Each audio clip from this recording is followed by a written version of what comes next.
This is Muddy York. Lock in, guys, because we're ready. Today's topic is, I'm a fan of it. It's a nice gem of the city, and I think we should just dive into it. That's what you're here for, the Toronto history. So, Adam, what are we doing today? We are doing the Toronto Islands. Yes. Well, Gray should know he was the one who picked this topic, so very enthusiastic about it. But I'm going to start off with a bit of a bold claim on my part. I'm going to say it. Canada's best urban park is in Toronto. I'm sure we're going to get revolts, rebellions, possibly some threats from Vancouverites talking about Stanley Park, or Montrealers saying that Mount Royal has its own little je ne sais quoi. But Toronto has an urban park that's unlike any other park in the country. Known locally as the Islands, these gems feature an unparalleled number of attractions and things to do, just minutes from Toronto's downtown core. The Islands feature unique living and leisure activities for its residents, other Torontonians, and tourists all year round.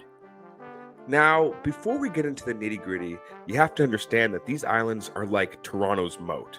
They're the city's bodyguards standing there, taking one for the team and shielding Toronto Harbor from the wild waves of Lake Ontario. Think of them as the unsung heroes of Toronto's waterfront. The Toronto Islands, as they're known, are an archipelago of 15 islands in Lake Ontario, about 1.6 kilometers south of downtown Toronto. You may think 15? That's a lot, but each has its own charm. And you know what? There are 15, but we're going to focus on the main islands, Wards Island, Center Island, and Hanlon's Point. But these islands are no mere bodyguards. They're a mini ecosystem of their own. Like I said, there's Toronto Island Park, a lush green paradise right in the middle of the lake. It's like Central Park's cool cousin, but surrounded by water. And speaking of cool, there's the Billy Bishop Toronto City Airport, right there on one of the islands. If you've never used Billy Bishop, you're missing out. Flying into the city on a nice night and seeing Toronto cityscape is truly a treat that needs to be experienced. But wait, guys, there's more. The islands have a private yacht club for the fancy folk, a public marina for us commoners, and Centerville Amusement Park. If you're like me and grew up in the late 80s and 90s, then that theme song is burned into your brain. For me, as much as I remember it, it still takes second place to the Marineland theme. You've got to admire good advertising when you hear it, because for sure.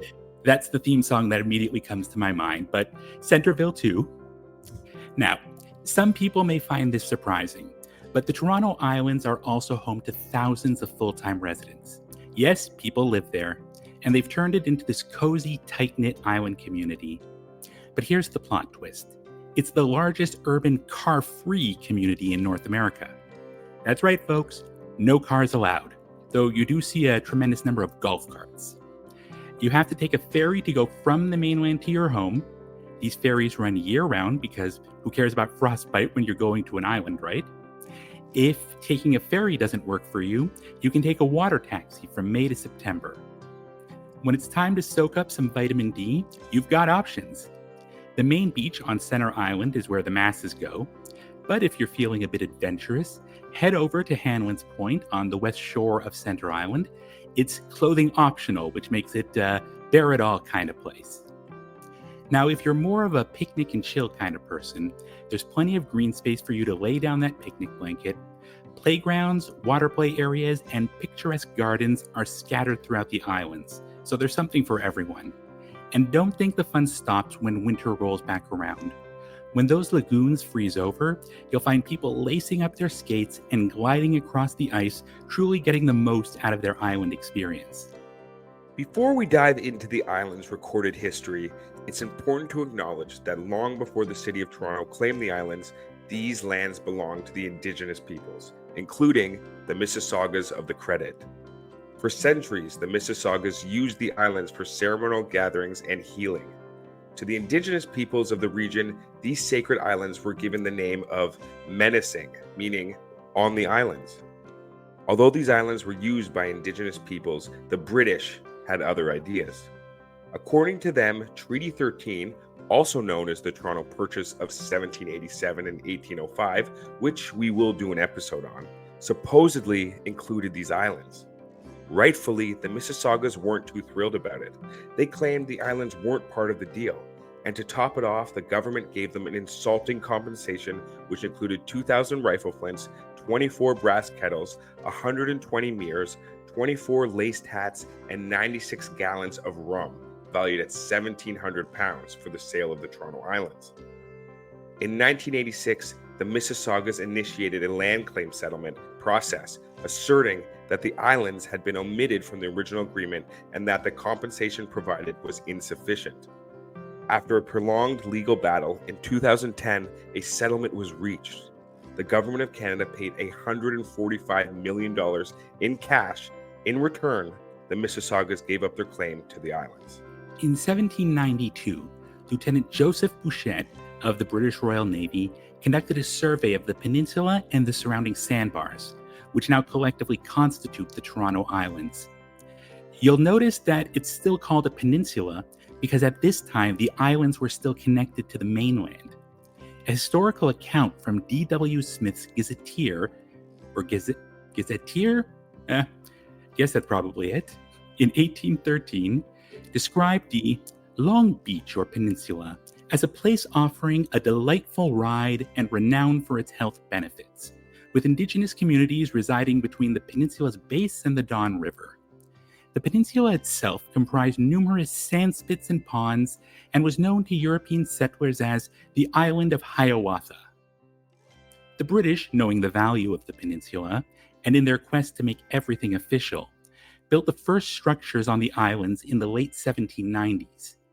Specifically in 1794, the Gibraltar Point blockhouse and storage facilities were erected at Gibraltar Point. These were very rudimentary fortifications for the defense of Toronto Bay. But what's a good history lesson without a little drama and mystery? Gibraltar Point is the scene of one of Toronto's creepiest mysteries. In 1815, the Gibraltar Point lighthouse keeper, John Paul Rademüller, met an unfortunate end.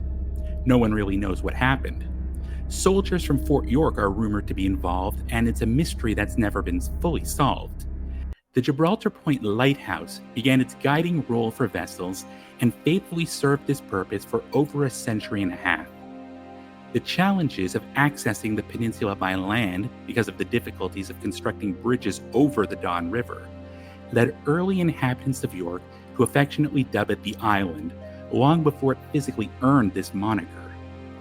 This sense of isolation combined with limited development rendered it an ideal destination for leisurely hikes and horseback riding, which is very important because all good, proper British gentlemen had to know how to ride. Of course, indeed. By the 1830s, ferry services began operation, and the first hotels emerged. The Peninsula Hotel, established by Louis Privat in 1843, stood as the largest of these early accommodations. Louis and his brother Louis Joseph gradually expanded the hotel's offerings, transforming it into a full-fledged resort complete with its own ferry service departing from the foot of Church Street. The resort boasted an amusement area featuring swings, a merry-go-round, a 10-pin bowling alley, and even a small zoo. In 1853, John Quinn purchased the hotel from the Privat family and expanded the frequency of ferry services. Renamed Quinn's Hotel, it introduced an innovative amenity, an early morning bath service for local businessmen. They could board a steamer at 5:30 a.m. and return to the city feeling completely refreshed just 75 minutes later. Of course, they did have to get up by 5:30 a.m., but that's a whole other thing. Sounds fancy. Now, given the peninsula's composition as a sandbar, it became an attractive resource for city contractors who transported substantial quantities of sand starting in the 1830s to support the city's expansion. This, coupled with erosion from Lake Ontario, raised concerns among city officials regarding the stability of the land. Islanders made several attempts to control the outward flow of sand and slow down the erosion, but they were unsuccessful. The area near Quinn's Hotel was particularly worrisome, especially after a storm caused the first significant breach of the peninsula in February 1853, threatening to cut off the peninsula from the mainland. Over the ensuing 5 years, temporary breaches were filled, while city harbor commissioners debated whether to provide a permanent protection or allow nature to create an eastern entrance to Toronto Harbor. In 1858, Mother Nature made the decision for them. A violent storm hit the peninsula. The sheer force of the storm cut a 500-foot wide channel through the peninsula, making it an island forever and destroying Quinn's Hotel and many other properties. Here's how the Globe reported it in 1858. A disaster which, for some time has been anticipated, occurred yesterday morning, viz., the washing away of Mr. Quinn's Hotel on the island. The storm commenced early on the afternoon of the previous day, and towards night the breeze freshened and continued blowing steadily from the northeast. Toward morning, the waves were breaking on the beach, in rear of the house, and at about 5 o'clock, the water made a complete breach over the island, undermining the house and leaving it a total wreck. At the same time, making a channel 4 or 5 feet in depth, which will make a convenient eastern entrance to the harbor for vessels of light draft. Mr. Quinn, who was anticipating the catastrophe, succeeded in removing his family and the greater part of his furniture to a small dwelling which he had erected a short time ago a little to the west of his late residence. Now that the peninsula has been permanently shaped into an island, the Hanlon family decided to be year-round inhabitants in 1862. And in 1867, the city of Toronto swooped in and bought the islands from the federal government. They divided the land and boom, summer cottages and resort hotels started popping up again like daisies, the most famous being Hotel Hanlon. Constructed in the 1870s by John Hanlon, Hotel Hanlon was crafted from wood and embraced the fashionable Second Empire architectural style, a prevailing trend in many Toronto structures of that era, adorned with the distinctive sloping roofs and excellent accommodations. The hotel underwent expansion in the 1880s, acquiring a third story and inviting balconies, all while exuding an air of graceful lightness. Hotel Hanlon's management later passed into the capable hands of John Hanlon's son, Ned Hanlon, who would rise to international acclaim as a rower, which was a very big deal at the time, and then he would subsequently enter Toronto politics. Notably, the hotel's bar became a renowned Sunday gathering spot in Toronto, attracting a diverse clientele. Surrounding the hotel, a vibrant amusement park thrived, offering delights such as merry-go-round, a thrilling roller coaster, boat rentals, and even a baseball stadium. Tragically, a devastating fire in 1909 ravaged a portion of the hotel along with the adjacent amusement park, forever altering this beloved island landmark. The Hanlon family made a huge impact on the island, but they weren't the only ones. Other families of note included the Wards and the Durnans, as well as many others that shaped the culture and island's lifestyle. As the communities developed, large Victorian summer homes lined Center Island's lakefront. They were like the Hamptons of Toronto, where the elite escaped the city's summer heat. And it was all near the newly built prestigious Royal Canadian Yacht Club. While most of the islands were geared towards a fancy lifestyle, the community on Wards Island started out as a tent village in the 1880s. Yep, tents. And from there, it evolved into a seasonal cottage community, boasting another beautiful hotel built by William E. Ward. The Wards family has an equally interesting story that unfortunately also ends in tragedy. In the gentle embrace of a May day in 1862, William Ward embarked on a sailing voyage with his 5 sisters off the Toronto Islands. Yet, as the sun dipped towards the horizon, only William would return to tell the tale. In his own words, he recollected the heart-wrenching moment, later shared with the Star Weekly in 1912. I had run the sheet through the rail of the gunwale. A puff of wind struck us and the rope jammed. The boat upset and threw us all into the bay. William, summoning courage in the face of tragedy, managed to right the capsized boat and extended a lifeline to his sisters. But fate had a cruel twist in store, as another squall struck, toppling them into the unforgiving waters again. Unable to swim and ensnared by the weight of their dresses, his sisters succumbed to the depths, leaving William as the lone survivor. Well, in 1894, the Toronto Ferry Company decided to open their coffers and build an amusement park at Hanlon's Point. You may remember this from our episode about the Toronto Maple Leafs baseball team. This whole operation was owned by Lol Solomon. So you could take his ferry out to the island to take part in his amusement park and go to his baseball team. Because in 1897, the Hanlon's Point Stadium opened and was home to the Toronto Maple Leaf baseball team. And as you'll remember, Babe Ruth even hit his first professional home run into Lake Ontario from that stadium. Talk about a historic home run. Now, baseball didn't last forever at Hanlon's Point. And in 1937, the stadium and the amusement park were dismantled to make way for an airport. Envisioned as Toronto's primary airport, Toronto Island Airport, now known as Billy Bishop, has from the start been at the epicenter of a contentious political tug-of-war over its prime waterfront location in the heart of the city. Although the island airport is a treat to visit now, it wasn't always the case. Construction faced starts and stops throughout the late 1930s, only gaining momentum after the passing of Sam McBride, a mayor of Toronto who vehemently opposed its existence. Meanwhile, another contender emerged on the scene, Malton Airport, that we all know today as Toronto Pearson. In 1939, the island's airport's inaugural moment arrived, marked by its formal christening as the Port George VI Island Airport, a tribute to the reigning monarch of that era. The early years of the Second World War witnessed the Toronto Island Airport becoming a training ground for the expatriate Norwegian pilots in training, the RNAF, who wanted to continue their fight after their homeland had been invaded by the Nazis. However, this endeavor was not without its trials. There were several incidents. One notable incident involved a trainee pilot, during instruction, accidentally grazing the funnel and mast of an island ferry boat before veering off and making a crash landing. In the wake of these incidents, a decision was made to relocate the training school northward to Muskoka, Ontario, ensuring safer conditions for aspiring aviators. A commemorative marker of this historical era can be found in Little Norway Park, which is in the harborfront area.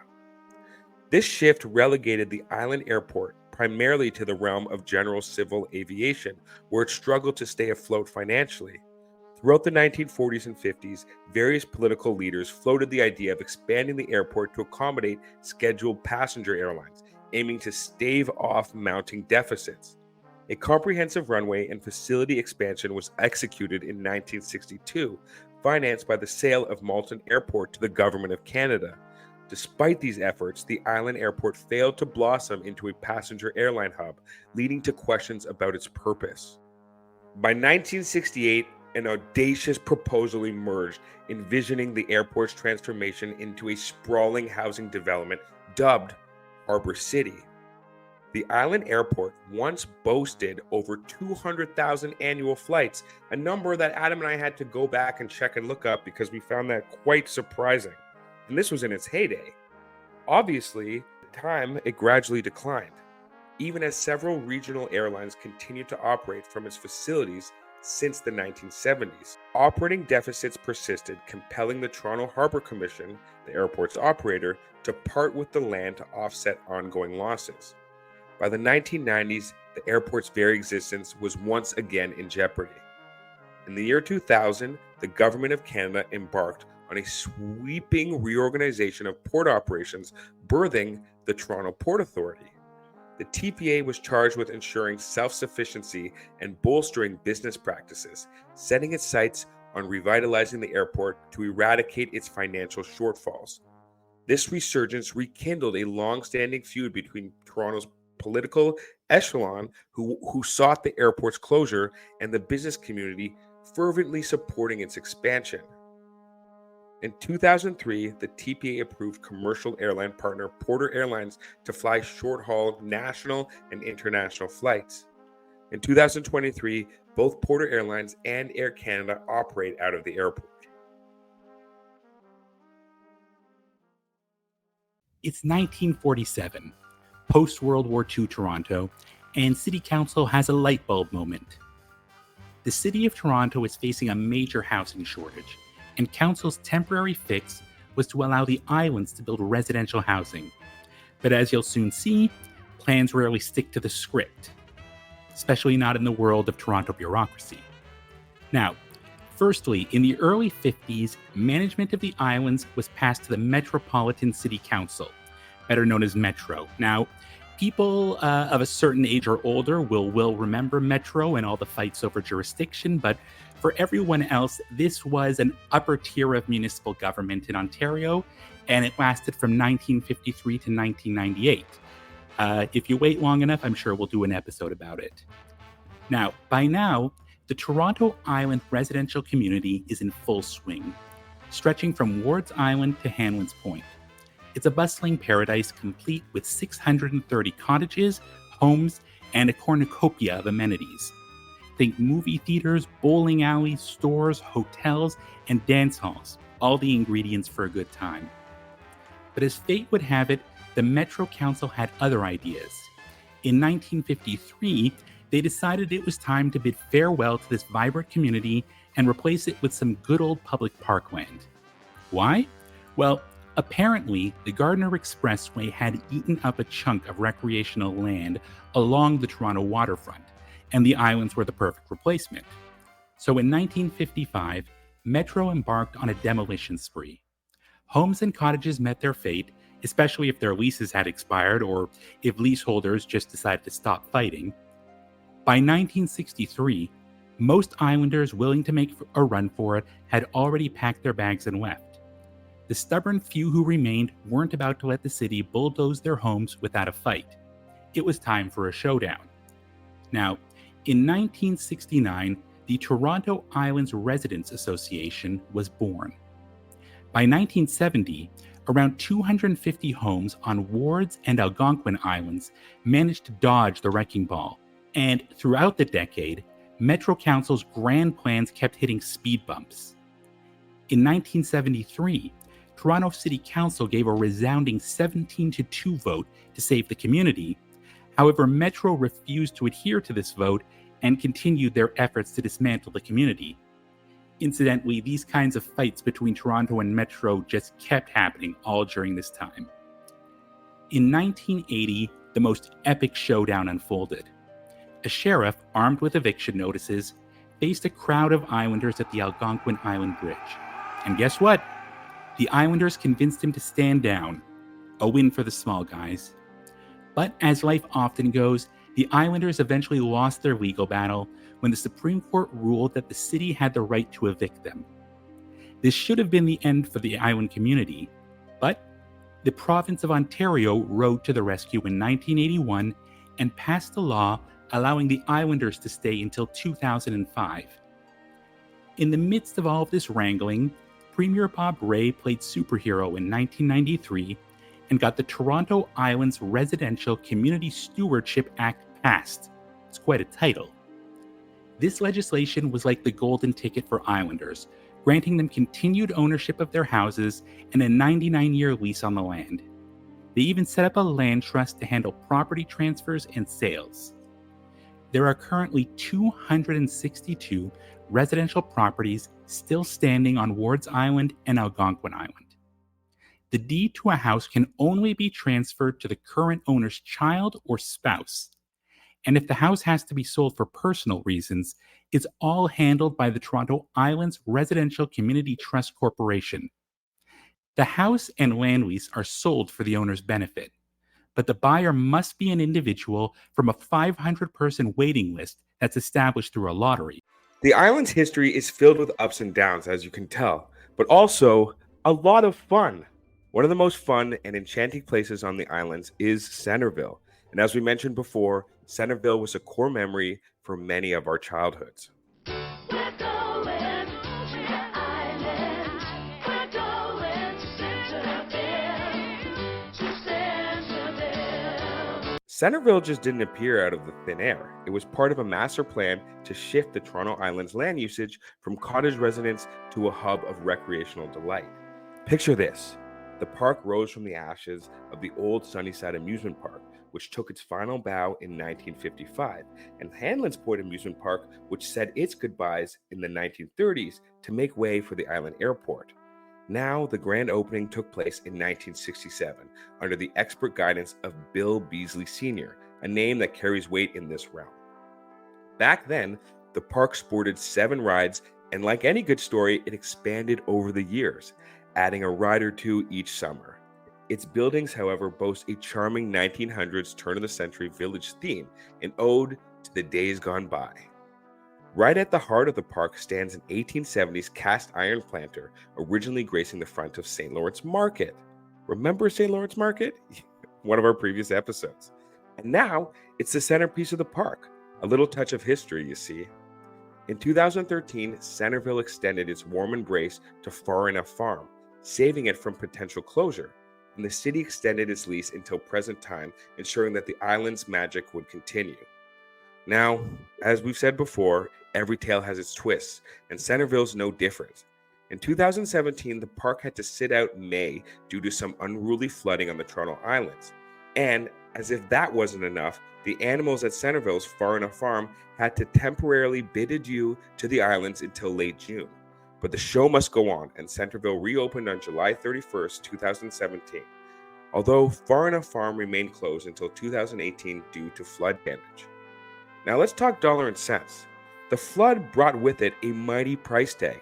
Centerville suffered a whopping $800 million loss in revenue, and repairs cost an estimated $6 million. Ouch. I think I may have said 800 million. It's definitely 8 million. That would be amazing if Centerville had that much money, but no. 8 million loss in revenue, and repairs costed an estimated 6 million. Then, in 2020, everybody knows what happens. Boom. COVID-19 pandemic. Both Centerville and Far Enough Farm had to close shop for the entire 2020 season, leaving the park eerily quiet. But here's the good news. In 2021, they made a triumphant return, opening 7 days a week from July 9th to September 6th. Now, what's a theme park without rides and attractions, right? Centerville boasts a carousel, a log flume, a Ferris wheel, a haunted barrel works, and even an enclosed scrambler. But that's not all. There's a miniature roller coaster, pleasure swan boats, bumper boats, antique-style motor cars, and a whole heap of kiddie rides. We're talking bumblebee rides, teacups, swing boat, drop rides, and miniature fire engines. And when you need a little sustenance, fret not. You'll find several food concessions, games, and a delightful gift shop. Plus, there's a wading pool, pony rides, and even miniature golf for those looking to channel their inner pro golfer. And let's not forget that miniature train ride that we see in the commercial. It's got true trains. Meet the Little Red Express and the Little Blue Express. They've got 5 passenger cars each, circling the park grounds and farm, with thrilling tunnel thrown in for good measure. Lastly, it's hard to talk about the islands without mentioning how to get there. We've mentioned ferries throughout this podcast, and truthfully, they may be last in our look in the history of the islands, but they're certainly not least. The Toronto Island ferries serve as the vital link connecting the serene Toronto Islands, nestled in Lake Ontario, to the bustling mainland of Toronto. The Toronto Island ferries serve as the vital link connecting the serene Toronto Islands, nestled in Lake Ontario, to the bustling mainland of Toronto. These ferries, primarily operated by the city, serve as the lifeline for passengers of all kinds and selected commercial vehicles, embarking from the Jack Layton Ferry Terminal at the southern tip of Bay Street. Well, guys, I think that's a good place to end it for today because, so there you have it. The Toronto Islands are steeped in history. And in our opinion, we said it earlier, but it's true, it's Canada's best urban park. It's truly a gem. With so many attractions, an airport, and some great beaches, it's hard to imagine our city without it. So don't be afraid to check out the islands this fall, and even in winter. Take a skate and see some of the best views our city has to offer. Thank you so much for listening. As always, please leave a review, give us 5 stars, tell a friend, share the podcast with your brother, your sister, your mother, whoever you think might enjoy it. Save it, share it. We love having you here. And if you have any questions about the episode, We always try to do our best with the research, but feel free to shoot us a message anytime. You can reach us through email at muddy_york@outlook.com. You can reach us on Twitter, or X as the kids are calling it these days, Toronto_history, and then on Facebook, Muddy York, all one word. We tried to get all the same handles, but as you can see, we were not successful.